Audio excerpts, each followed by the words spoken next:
नमस्कार दोस्तों। आज हम एक बेहद खास और गहन कहानी संग्रह के बारे में बात करेंगे। कहानी खत्म हो गई।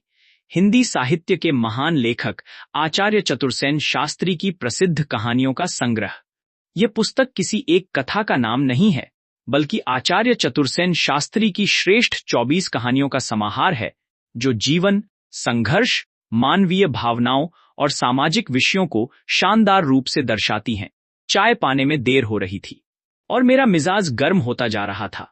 आप तो जानते ही हैं, मैं इंतजार का आदी नहीं। फिर चाय का इंतजार। मेजर वर्मा ने यह बात भांप ली। उन्होंने एक हिट दिया। बोले, चौधरी, उस औरत का फिर क्या हुआ? क्षण भर के लिए चाय पर से मेरा ध्यान हट गया। एक सिहरन सी सारे शरीर में दौड़ गई, जैसे बिजली का तार छू गया हो। मैंने चौंक कर मेजर की ओर देखा, पर जवाब देते न बना, बात मुंह से न फूटी। एक अजीब सी बेचैनी में महसूस करने लगा, लेकिन मेजर वर्मा जैसे अपने प्रश्न का उत्तर लेने पर तुले हुए थे। वे एकटक मेरी ओर देख रहे थे।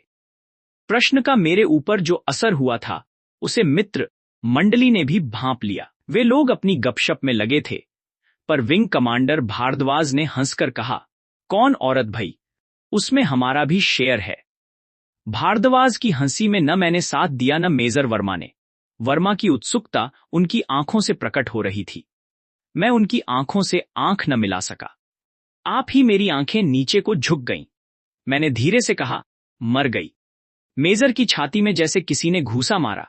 उन्होंने एकदम कुर्सी से उछलकर कहा, अरे कब? कल सुबह। मैंने धीरे से कहा। मित्र मंडली की गपशप एकदम बंद हो गई। वे सब मेरी ओर देखने लगे। वातावरण एकदम गंभीर हो गया। मेरे चेहरे पर जो वेदना की रेखाएं उभर आई थीं, उन्होंने सभी को अभिभूत कर दिया।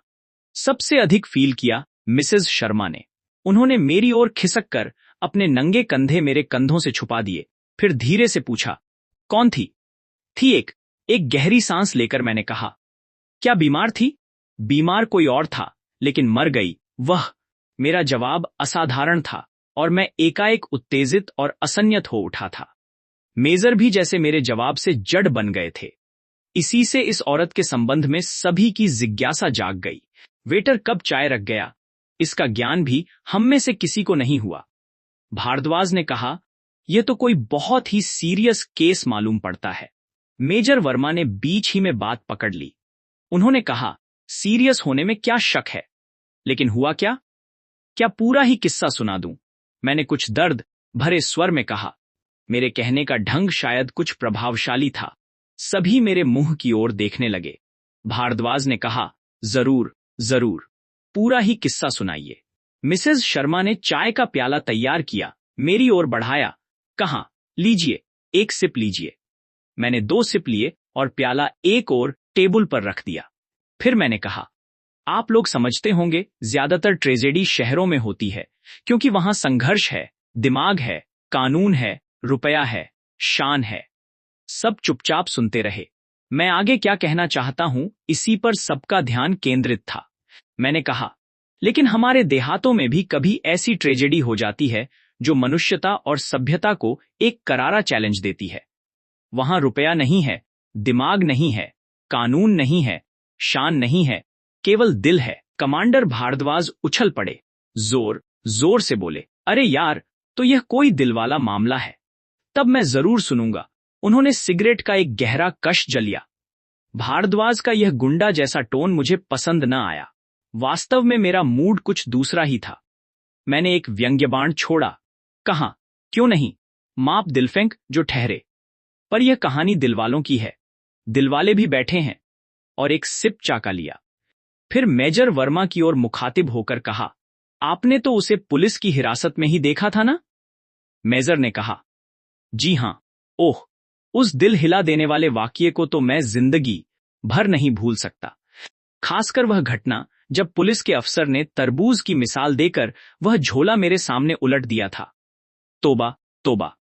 मिसेज शर्मा एकदम बौखला उठी, बोली, अजी, पहेली न बुझाइए, किस्सा सुनाइए। हुआ क्या? मेजर की आंखें भय से फटी हो रही थीं, जैसे अभी भी उस झोले से बाहर निकली हुई चीज को देख रहे थे। मैंने उन्हीं को लक्ष्य कर कहा, उस वक्त तक भी पूरा किस्सा मुझे मालूम न था। सारी बातें तो पीछे मुझे मालूम हुई, पर तब तो वह मर ही चुकी थी। अपने पर शर्मिंदा होने और अफसोस करने के अलावा हम कर ही क्या सकते थे। बहुत देर तक मेरे मुंह से बात न फूटी। कितनी ही बातें कल्पना और सत्य की मेरे मानस नेत्रों में नाच उठीं। सच पूछिए तो मैं अभी तक उस घटना से मर्माहत न था। अभी एक दिन पहले ही की तो वह घटना थी। घाव ताजा था। इस क्षण उसकी वे आंखें, आंखों की वह वेदना, निराशा और सारी ही मानव सभ्यता को धिक्कार का संदेश, जो मृत्यु के समय उसके निस्पंद होंठ दे रहे थे, मेरे नेत्रों में भी खड़े हुए। मेरा कंठ रुक गया। मिसेस शर्मा बहुत विचलित हो गईं। उन्होंने कहा, जाने दीजिए, यदि आपको वह किस्सा सुनाने में तकलीफ हो रही है तो मत कहिए, आप चा लीजिए। उन्होंने एक ताजा प्याला तैयार कर मेरे आगे बढ़ाया। उनकी उंगलियां कांप रही थीं और उद्वेग तथा भावावेश से उनका हृदय आंदोलित हो रहा है, यह स्पष्ट दीख पड़ता था। प्याले की ओर मैंने आंख उठाकर भी न देखा और मैंने किस्सा कहना शुरू किया। वह हमारे ही गांव की लड़की थी। उसका बाप हमारी जमींदारी में सर्वराहकार था, बूढ़ा और भला आदमी था। हमारा ग्रामीण जीवन शहर के जीवन से सर्वथा भिन्न होता है। आप कदाचित उसकी कल्पना भी नहीं कर सकते। गांव में हम सब छोटे बड़े, ऊंच नीच एक पारिवारिक भावना से रहते हैं। न जाने कब से, संभवतः आदियुग की यह परिवार भावना हमारे गांवों में अब तक चली आ रही है। सुनते हैं कि प्राचीन काल में, जब नगर नहीं थे, सभ्यता नहीं थी, जीवन अपने ही में केंद्रित था और मनुष्य जीवन संघर्ष को सबसे बड़ा मानता था। प्रादर्शों की, समाज की, सभ्यता की, धर्म मर्यादा की तब तक उत्पत्ति भी न हुई थी। तभी से मनुष्य ने ग्राम संस्था स्थापित की। सामाजिक जीवन का वह प्रथम अध्याय था। उसी से मनुष्य ने सामूहिक हितों का सर्जन करके समाज संस्था की नींव डाली। ग्राम का अर्थ था समूह। कुछ लोग एकत्र होकर जहां बसते वह ग्राम कहाता था।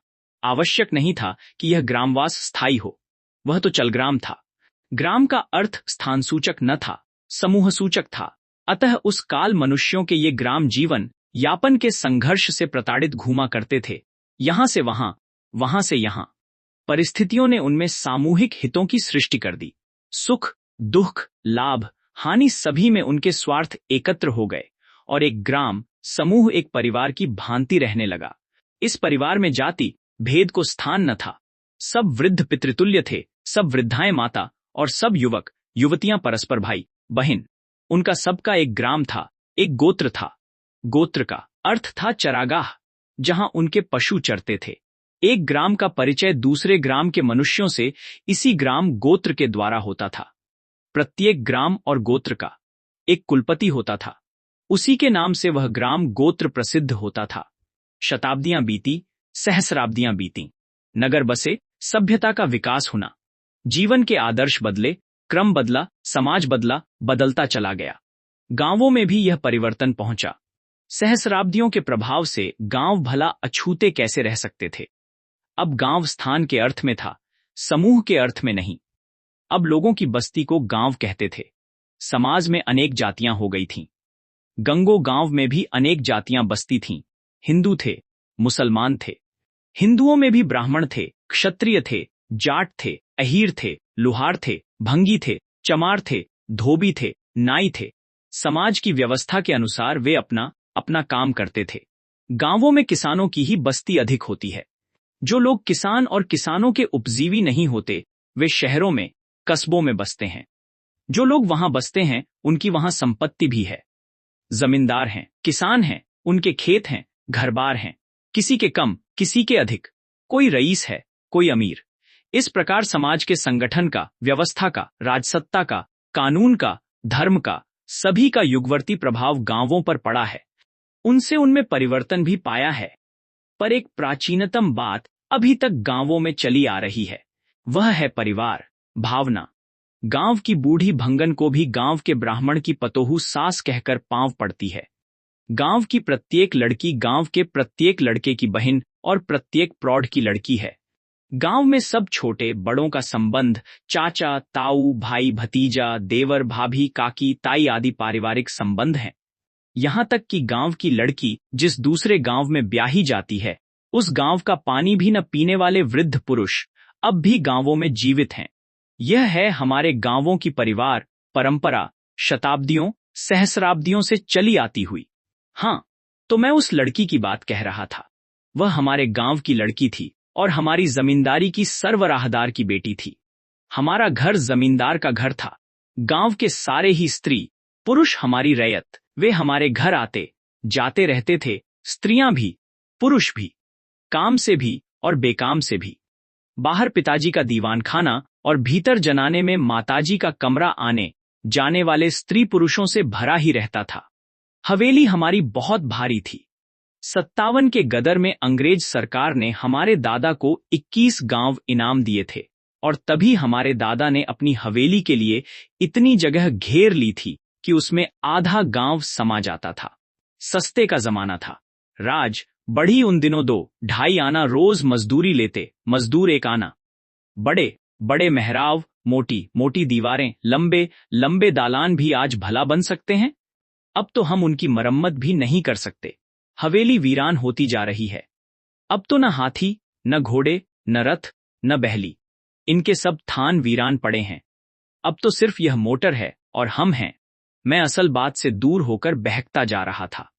भीतर मेरे रक्त में एक गर्मी सी आ रही थी और जोश में ये सब बातें मैं कहे जा रहा था।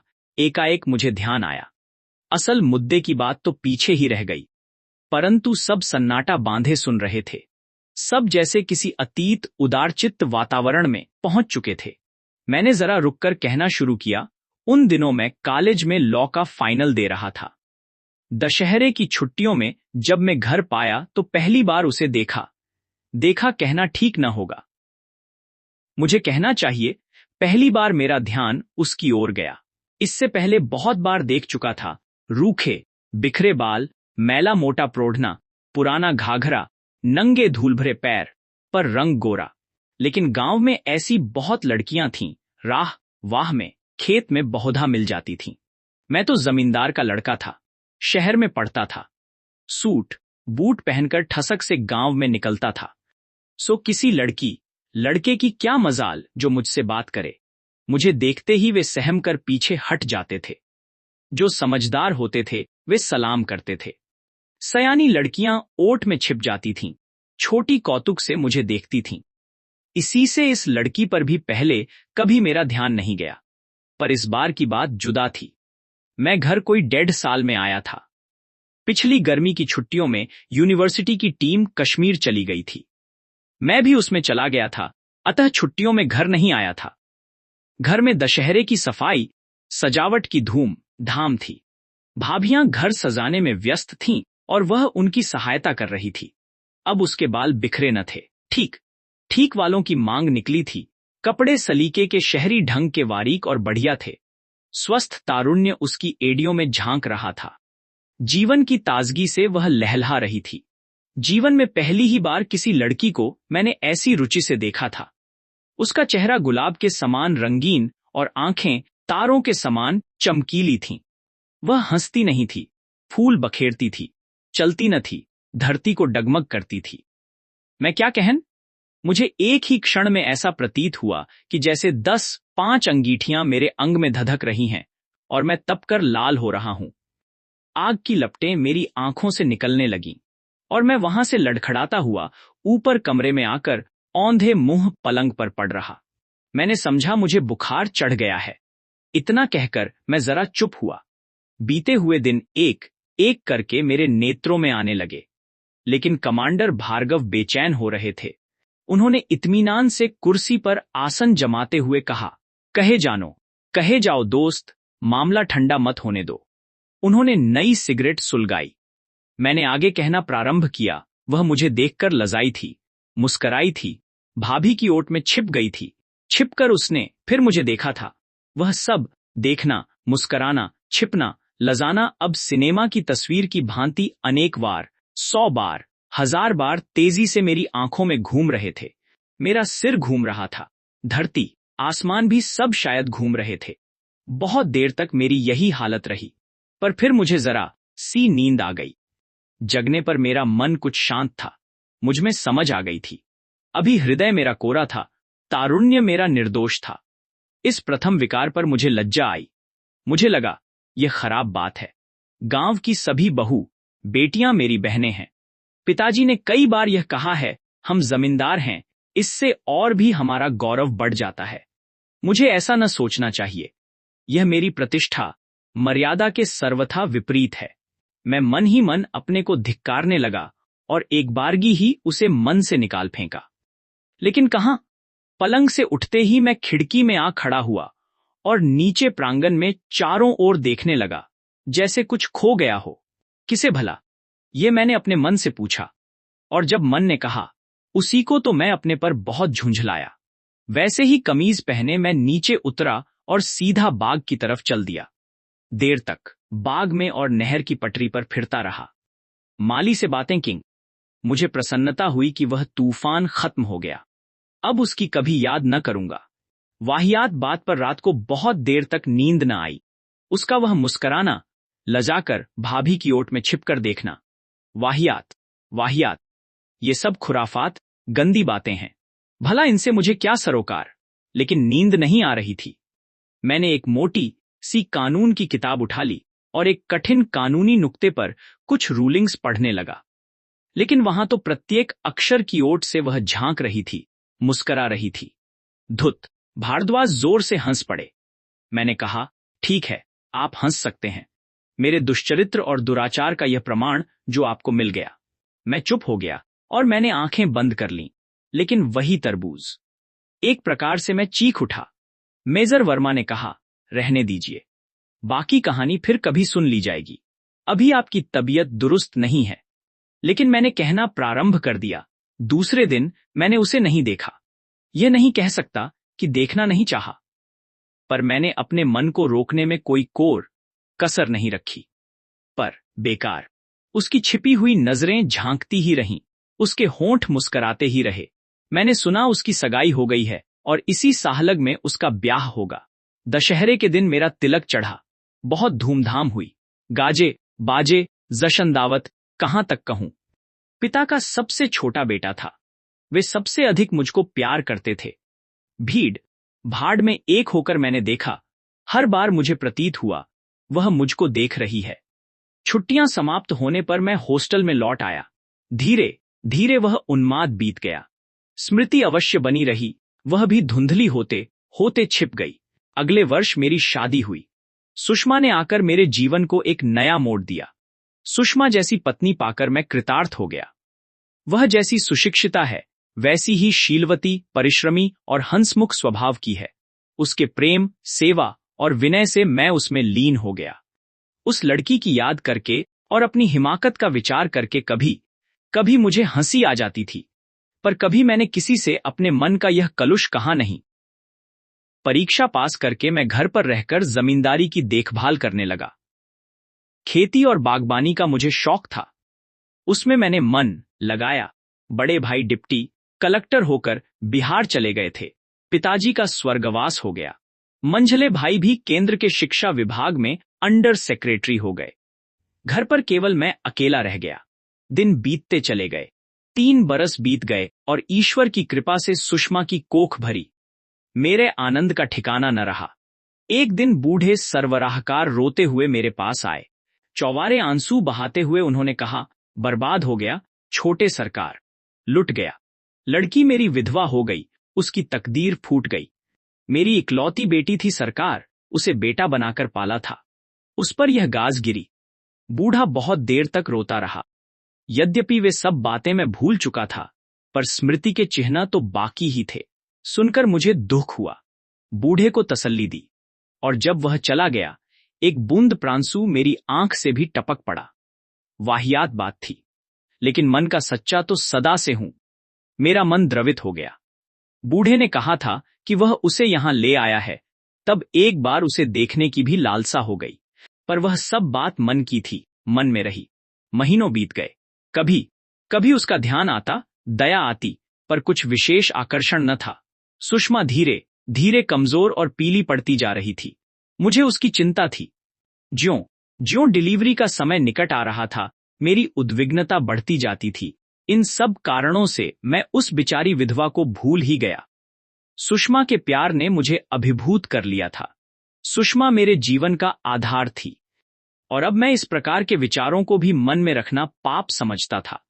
मुझे पाकर सुषमा भी खुश थी। वह देवता की भांति मेरी पूजा करती थी। मिसेज शर्मा एकदम द्रवित हो उठी। उन्होंने कहा, भाई बंद करो, आप सचमुच देवता हैं। आप जैसा पति पाने के कारण मैं तो सुषमा बहन से ईर्ष्या करती हैं। मैं जैसे चीख पड़ा। मेरे गले की नसें तन गईं और मुट्ठियां भींच गईं। मैंने कहा, श्रीमती जी, जल्दी अपनी राय कायम न कीजिए, पूरी कहानी सुन लीजिए। मेरी बहशत और भावभंगी देख मिसेज शर्मा डर गईं। वे फटी फटी आंखों से मेरी ओर टुकुर टुकुर देखने लगीं। मैं इस योग्य न था कि इस समय उनसे अपने अशिष्ट व्यवहार के लिए क्षमा मांगूं। मैंने कहानी आगे बढ़ाई। एक दिन देखता क्या हूं कि वह सुषमा के पास बैठी है। इस समय वह यौवन से भरपूर थी। उस समय यदि वह खिलती कली थी तो आज पूर्ण विकसित पुष्प। परिधान उसका साधारण था, पर स्वच्छता और सलीका, जो बहुधा देहात में नहीं देखा जाता, उसकी हर अदा से प्रकट होता था। उसका रंग अब जरा और निखर गया था। अंग भर गए थे और रूप की दोपहरी उस पर चढ़ी थी। अथवा एक ही शब्द में कहूं तो वह इस समय वसंत की फुलवारी हो रही थी। एकाएक मैंने उसे पहचाना नहीं, पर दूसरे ही क्षण जब उसने उठकर हाथ जोड़कर मुस्कुराकर मुझे प्रणाम किया, मैंने उसे पहचान लिया। हाय री तकदीर! वही मुस्कुराहट, वही चितवन। क्षण भर को मेरे शरीर में रक्त की गति रुक गई और मेरे पैर कांपने लगे। साहस करके मैंने पूछा, अच्छी हो? तो उसने लाज से सिर झुकाकर सिर्फ जी कह दिया। छी! फिर वह भूली हुई बातें न जाने कहां से जीवित हो उठीं। वही मुस्कुराना, छिपना, और आंखें। मैं तेजी से वहां से भाग पाया। सीधा ऊपर जा दरवाजा बंद कर अपने शयनागार में आ पड़ा, एक आहत हिरन की भांति, जिसे अभी अभी शिकारी ने तीर मारा हो। उस दिन मैंने खाना नहीं खाया, सिरदर्द का बहाना करके पड़ा रहा। सुषमा की परेशानी ने मुझे और भी पागल बना दिया। कभी यूडिकोलोन सिर पर डालती, कभी नर्म गर्म हथेलियों से सिर दबाती, कभी बाल सहलाती, कभी डॉक्टर बुलाने का आग्रह करती। मुझ बेईमान, पाखंडी, मक्कार के लिए वह उस एक ही दिन में आधी रह गई। मैंने जलती हुई आंखों से मिसेज शर्मा की ओर देखा और कहा, कहिए कहिए, अब भी आपको सुषमा पर ईर्ष्या होती है, परंतु अभी जरा और ठहर जाइए। एकाएक मेरी आवाज मुर्दे की जैसी मरी हुई हो गई। खूब जोर लगाकर मैं कहने लगा, दूसरे दिन सुबह होते ही मैं जमींदारी के जरूरी काम का बहाना करके इलाके पर चला गया। 6-7 दिन तक मैं घर नहीं लौटा। आप दाद दीजिए मेरे जानवरपन की, जबकि सुषमा की यह हालत थी, इस कदर नाजुक, कोई उसे देखने वाला न था। पहली ही डिलीवरी थी उसे, और मैं नफ्स का गुलाम कहां, किस हालत में फिर रहा था। मैं आपसे नहीं छिपाना चाहता कि मुझे न खाना भाता था, न नींद आती थी, न दिन में चैन पड़ता था, न रात को कल पड़ती थी। वही शैतान आंखें, वही मुंह छिपाकर मुस्कुराना, वही गहरे गुलाबी गाल, कमबख्त न जाने कहां से उभरे चले आते थे मेरी बदनसीब नजरों में, जैसे मेरे रक्त की प्रत्येक बूंद में उन आंखों का खेत उगाया था। उस चितवन की, उस मुस्कान की रिमझिम बरसात हो रही थी। जी हां, एक क्षण को भी मैं उसे न भूल सका। एक क्षण को भी मैंने सुषमा को याद नहीं किया। एक क्षण को भी मैंने उसकी असहायावस्था पर गौर न किया। अंत में मैंने अपने आप को धिक्कारा, मन में पक्का इरादा किया, उस शैतान को मैं गांव से निकाल दूंगा, एक क्षण भी न रहने दूंगा। 7वें दिन मैं घर लौटा। अभी दहलीज पार करके मैं सुषमा के कमरे में जा ही रहा था कि देखता क्या हूं, सामने से वह आ रही है। मुझे देखकर वह ठिठक रही। निकट आने पर उसने मुस्कुराकर और हाथ जोड़कर मुझे नमस्कार किया। फिर वह मुस्कुराती हुई ही चली गई। अजी, मुस्कुराती हुई नहीं, मेरे मन में छिपी समूची वासना का सांगोपांग विवरण पढ़ती हुई। वह गहरे लाल रंग का लहंगा और उस पर चिलकेदार दुपट्टा लिए हुई थी। भाड़ में जाए यह। गुस्से से होंठ चबाता हुआ मैं सुषमा के कमरे में पहुंचा। कल ही से उसे ज्वर था। मुझे देख वह मुस्कुराई और मैं उसकी जलती हुई हथेलियों को मुट्ठी में दबाए देर तक चुपचाप बैठा रहा। कुछ बोलने की ताव ही न रही। सुषमा ही बोली। उसने कहा, गुमसुम क्यों हो? कुछ नहीं, बहुत थक गया हूं, बहुत दौड़ धूप की है। सुषमा एकदम व्यस्त हो उठी। वह लेटी न रह सकी। उसने अधीर स्वर में कहा, मुंह कैसा सूख गया है। बिस्तर लगवाती हूं, जरा सो रहो। उसने आवाज दीरी और वह आ खड़ी हुई। मैंने उसकी ओर नहीं देखा। सुषमा ने कहा, जरा झटपट यहीं बिस्तर लगा दे। बाबू की तबीयत ठीक नहीं है। मैंने बहुत नू की। वहां सुषमा के सामने मैं अपनी दुर्बलता प्रकट नहीं करना चाहता था।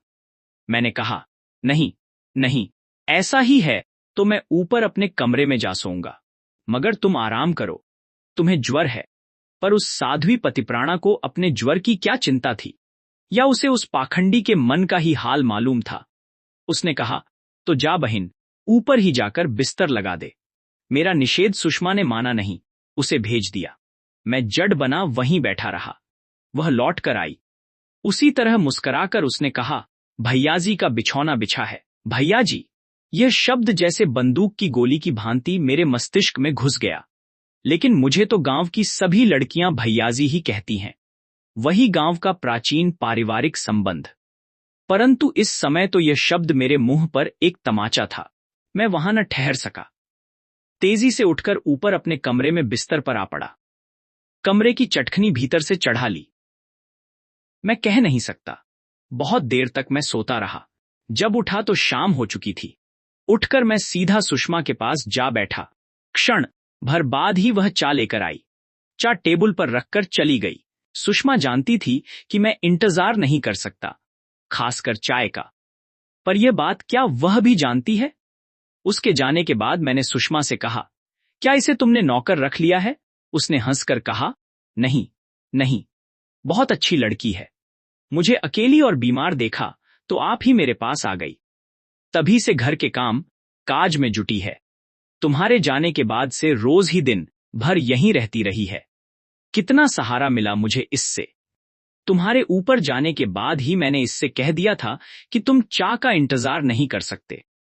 चा तैयार कर देना। सब बातें मुझसे पूछकर यह न जाने कब से बैठी इंतजार कर रही थी। सुषमा हंस दी और मैंने मन का उद्वेग छिपाने को एक बिस्कुट समूचा ही मुंह में ठूस लिया। अब मेरे जीवन का नया अध्याय प्रारंभ होने में देर न थी। मुझे सुषमा शीघ्र ही कुसुम कोमल पुत्र देगी, जो हम दोनों के प्रेम का जीता जागता प्रमाण होगा। अब मुझे इस शैतानी विचार को मन में नहीं लाना चाहिए। फिर मेरा अपना चरित्र है, प्रतिष्ठा है, उसका भी तो ख्याल रखना चाहिए। जैसे मेरे भीतर एक नए बल का संचार हा, मेरे ओठों पर हंसी खेल गई। मैंने बड़े आनंद से चाय का एक प्याला अपने हाथ से बनाकर सुषमा को दिया। सुषमा आनंद से विभोर हो गई। कुछ तो अपनी अस्वस्थता के कारण और कुछ मुझे अस्त व्यस्त देखकर वह बहुत परेशान हो गई थी। अब मेरे हाथ से प्याला लेकर वह खुश हो गई। उसने कहा, अब तो कुछ ही दिनों की बात है। उसकी आंखें हंस रही थीं और मैं आनंद सागर में गोते लगा रहा था। अपनी मूर्खता पर मैं मन ही मन हंसने लगा। चुड़ैल कहीं की। धुत धुत। सुषमा ने कहा, जाओ जरा घूम आयो, तबीयत ठीक हो जाएगी। खाओगे क्या? मिसरानी से कह दो। मैंने कहा, सुषमा, आज तो मैं तुम्हारे साथ ही खाऊंगा, जो चाहे बनवा लो। लेकिन उठना नहीं, तुम्हें ज्वर है।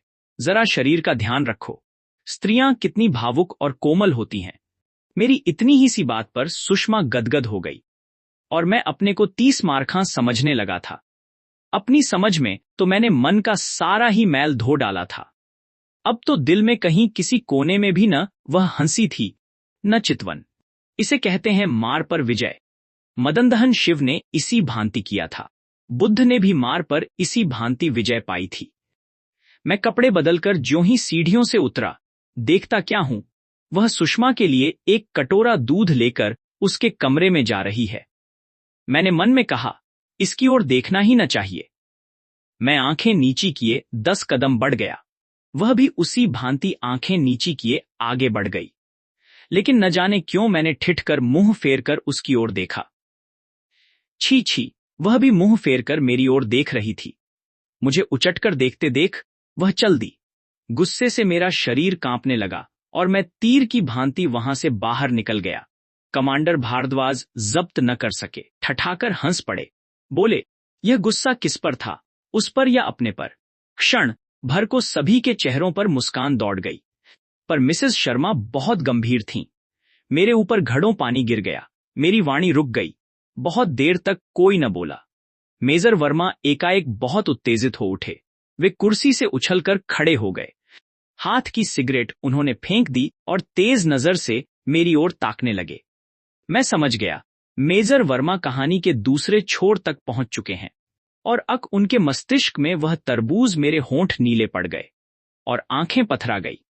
मैंने एक असहाय मूक पशु की भांति, जिसकी गर्दन पर छुरी चलने वाली हो, करुण कातर दृष्टि से मेजर वर्मा की ओर देखा। मिसेस शर्मा घबरा गईं। उन्होंने कहा, आपकी तबीयत तो एकदम बहुत खराब हो गई है चौधरी साहब। नहीं, मैं ठीक हूं, कुंज प्रकृतिस्थ होते हुए मैंने कहा। मेजर वर्मा चुपचाप कुर्सी पर बैठकर मेरी ओर ताकते रहे। मरे हुए स्वर में मैंने कहा, मेजर, सारी बातें मैं न बता सकूंगा।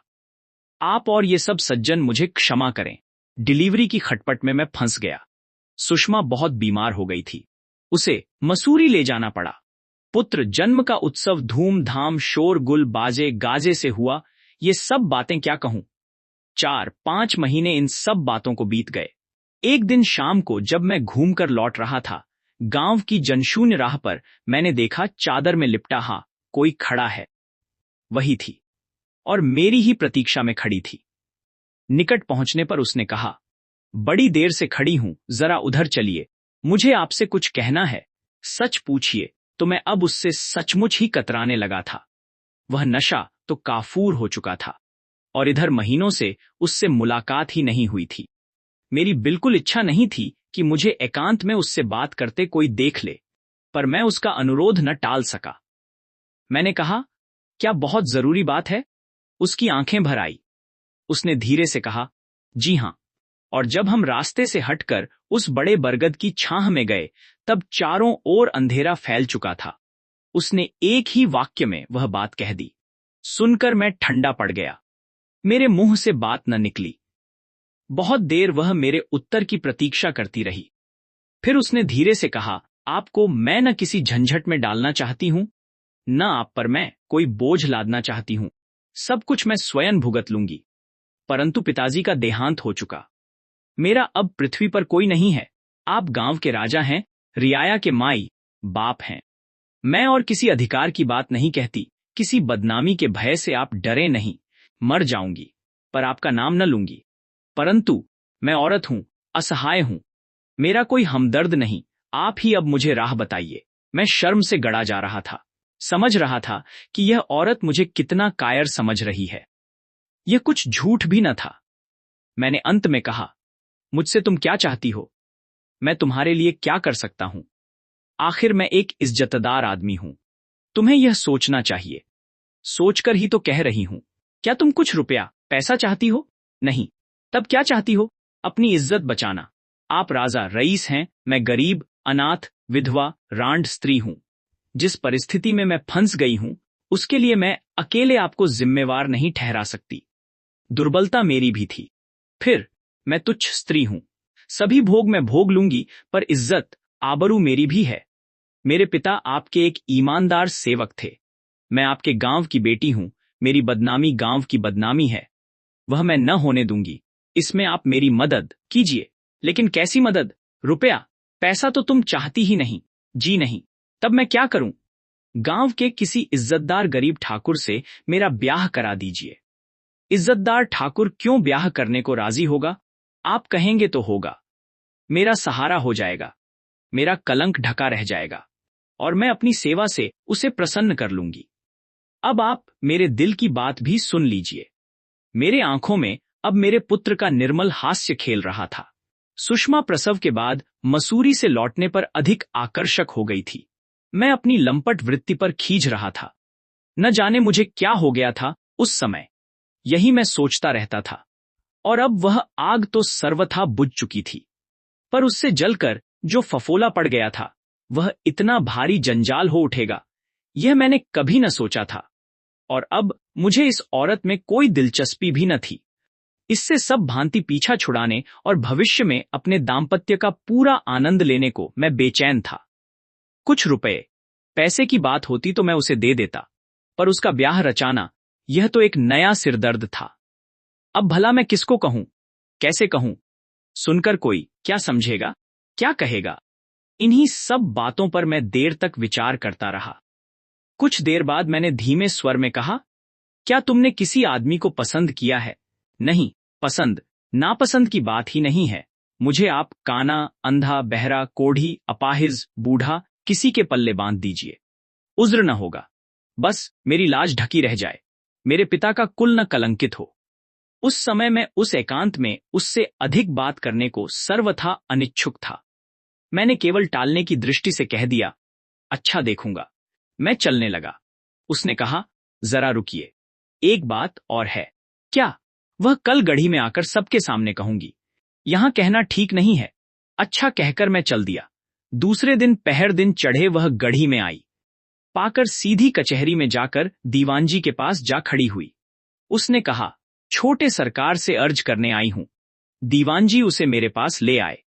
धड़कते हृदय से मैं सोच रहा था, अब यह यहां किस लिए आई है, परंतु उसने एक साधारण रैयत की भांति अधीनता दिखाकर कहा, सरकार, मैं असहाय विधवा स्त्री हन। मेरे पिता ने मरते दम तक रियासत की ईमानदारी से सेवा की है। अब न मेरे मां बाप हैं, न कोई हित संबंधी। आप गांव के राजा है, इसी से मैं आपकी शरण आई हूं। मेरा दम घुट रहा था, पर मैंने मन पर काबू रखकर पूछा, क्या चाहिए तुम्हें? सरकार, एक भैंस यदि मुझे खरीद दें तो उसका दूध, घी बेचकर अपना भी पेट पाल लूंगी, सरकार का भी कर्जा चुका दूंगी। मैंने बिना किसी आपत्ति के उसे भैंस खरीदवा दी। वह कहती तो मैं उसे 2-4 हजार रुपये भी दे सकता था। मैं जानता था कि यह उसका अधिकार था, पर उसने तो मुझसे केवल वही मांगा जो कोई एक साधारण रैयत जमींदार से मांगती है। अब यह कैसे कहूं कि उसकी यह मांग मेरी प्रतिष्ठा के लिए ही थी या उसकी प्रतिष्ठा के लिए। उसके बाद वह और 2-4 बार मुझसे एकांत से मिली और ब्याह की बात पर उसने जोर दिया। मैंने टालटूल की और अंत में मैंने साफ इनकार कर दिया। उस दिन अकस्मात पुलिस दलबल सहित उसे लेकर गढ़ी में आ गई। मामला क्या है, इसे जानने के लिए उसके साथ बहुत लोगों की भीड़ थी। सब भांति भांति की बातें कर रहे थे। पुलिस वालों ने उसे मारा, पीटा भी था। चोट के निशान उसके मुंह और शरीर पर थे। उसके वस्त्र जगह जगह फट गए थे, बाल उसके बिखरे थे और चेहरे पर मुर्दनी छाई थी। आंखें उसकी फटी फटी सी हो रही थीं। शरीर में जगह जगह खून लगा था, ओठों से भी खून बह रहा था। पुलिस का अफसर सुशिक्षित तरुण था। वह मुझे जानता था, कहना चाहिए मेरा मित्र था। पुलिस ने एक औरत के साथ मारपीट की है मेरे गांव में आकर। यह बात जानकर गुस्से से मैं लाल हो गया। मेजर वर्मा उस दिन वहीं थे। गुस्सा इन्हें भी बहुत हुआ। हम लोगों ने पुलिस को खूब खोटी खरी सुनाई। मैंने कहा, उसने क्या जुर्म किया है क्या नहीं, इसकी बात मैं नहीं कहता, पर आपको इसे मारने पीटने का कोई अधिकार न था। पुलिस अफसर ने शांतिपूर्वक हमारा, मेरा और मेजर साहब का गुस्सा सहन किया। फिर उसने कहा, चौधरी साहब, मुझे आपसे एकांत में कुछ कहना है। यदि गांव आपका न होता तो मैं यहां आता भी नहीं, इसे थाने में ले जाता, पर आपका मुझे बहुत लिहाज था इसी से। मैंने कहा, आखिर मामला क्या है? पाप, जरा दूसरे कमरे में चलिए। मैं, मेजर वर्मा, वह और पुलिस अफसर दूसरे कमरे में चले आए। अफसर के कहने से मैंने भीतर से चटखनी चढ़ा दी। किसी अज्ञात भय से मेरी अंतरात्मा कांप उठी। मैं एकाएक पुलिस अफसर के मुंह की ओर देखने लगा और तब उसने तरबूज की मिसाल दी, और मैं अब बयान नहीं कर सकता। मेजर वर्मा कहेंगे, इन्होंने वह सब देखा है। बेशक मैंने देखा था। ऐसा खौफनाक, दिल हिला देने वाला वाकया जिंदगी भर मैंने नहीं देखा था। कुछ ठहरकर मेजर वर्मा बोले। अफसर ने मेरी तरफ देखकर, क्योंकि मैं ही ज्यादा गर्म हो रहा था, व्यंग्यपूर्ण भाषा में कहा, जनाब, आप एक तरबूज लेकर उसे सिर से ऊपर उठाकर पटक दें तो कह सकते हैं कि उसका क्या परिणाम होगा। उस नौजवान पुलिस अफसर की यह दिल्लगी मुझे न भाई। मैंने जरा गर्म लहजे में कहा, तरबूज फट जाएगा। लेकिन आपका मतलब क्या है? इस औरत ने तरबूज की चोरी की है? जी नहीं। क्या किया है देखिए। उसने कांस्टेबल को संकेत किया और उसने हाथ में लटकते हुए झोले को जमीन पर उलट दिया। एक वजनी सी चीज धमाके के साथ जमीन पर आ गिरी। वह एक ताजा बच्चे की लाश थी। मिसेज शर्मा के मुंह से चीख निकल गई। भारद्वाज हाथ की सिगरेट फेंककर खड़े हो गए। दूसरे लोग भी अवाक रह गए। भारद्वाज ने कहा, क्या ताजा बच्चे की लाश? Horrible, my God. लेकिन मेजर वर्मा ने आगे कहना जारी रखा, बच्चे को शायद पत्थर पर या किसी सख्त चीज पर पटका गया था, जिससे उसका सिर उसी तरह फट गया था जैसे ऊंचे से फेंक देने से तरबूज फट जाता है, और उसके भीतर से लाल लाल लोहू। तोबा तोबा। मेजर वर्मा वाक्य पूरा किए बिना ही सिर पकड़कर बैठ गए। फिर उन्होंने कहा, पुलिस अफसर ने बताया कि यह औरत तस्लीम करती है कि पहले हमल गिराया गया, लेकिन बच्चा जिंदा पैदा हुआ। उसका गला घोंटकर मार डालने की चेष्टा की गई, पर बच्चा मरा नहीं। तब उसे चक्की के पत्थर पर सिर के बल पटक दिया गया। उससे उसका सिर फट गया। पुलिस वालों ने बताया कि मार खाने पर ही इन सब बातों का पता इसने बताया है, पर बच्चा किसका है यह किसी हालत में बताती नहीं है। इसी से हम निरुपाय इसे यहां लाए हैं। उसने चौधरी साहब से आग्रह किया था कि वह इस औरत से उस आदमी का पता पूछे और कानून की मदद करें। चौधरी तब बहुत परेशान हो उठे थे। इसका कारण मैं तब नहीं समझा था, अब समझा कि अब फिर मैं कहने लगा। कचहरी में मैं पागल की भांति चीख उठा कि उस बालक का पिता मैं था। जी हां, उस बालक का पिता मैं था। वह मेरा बच्चा था, वैसा ही जैसा सुषमा की गोद में हंस खेल रहा है। लेकिन मिसेस शर्मा भी एकदम उठ खड़ी हुईं। उन्होंने कहा, बस बस चौधरी, अब खत्म कीजिए। और वे बिना कुछ कहे चल खड़ी हुईं। परंतु मैंने कहा, अब तो थोड़ी ही सी बात रह गई है। मेजर तो तुरंत वहां से चल दिए थे। मेरे लिए मामला रफा दफा करना लाजिमी हो गया। पुलिस को विदा कर और अपराध का खोज पता मिटाकर उसे मैंने उसके घर भिजवा दिया। थोड़ी ही देर बाद एक पड़ोसी के हाथ उसने भैंस मेरे पास भिजवा दी, और इसके कुछ ही देर बाद मुझे सूचना मिली कि वह मर गई। कहानी खत्म हो गई और सन्नाटा छा गया।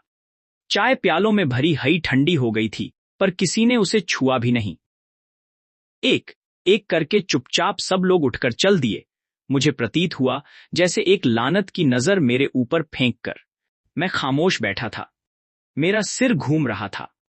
आंखों में उस झोले में से निकली हुई चीज और सुषमा की गोद में खेलता हंसता हुआ मेरा पुत्र। होंठों से खून बहाती फटे कपड़ों में लांछिता वह नारी और गहिणी गौरव मंडिता सुषमा, सब मूर्तियां जैसे घुल मिलकर मेरे चारों ओर तेजी से चक्कर काट रही थीं। भय और आवेश से मैं चिल्ला उठा। मुझे इतना ही होश है, मेजर वर्मा ने किस तरह मुझे घसीटकर अपनी मोटर में डाला था। इसके बाद तो मैं बेहोश हो गया। तो दोस्तों, ये थी कहानी खत्म हो गई, एक ऐसा संग्रह जो आचार्य चतुर्सेन शास्त्री की शानदार लेखनी का प्रतीक है और हिंदी कहानी साहित्य के शीर्ष पथ पर खड़ा है। अगर आपको यह वीडियो पसंद आया हो तो इसे लाइक और शेयर करें। नीचे कमेंट में जरूर बताइए कि आप इन 24 कहानियों में से कौन सी कहानी के बारे में और जानना चाहते हैं। हम उसके बारे में अगली वीडियो में विस्तार से चर्चा करेंगे। ऐसे ही साहित्यिक और प्रेरक विषयों के लिए चैनल को सब्सक्राइब करना न भूलें। धन्यवाद।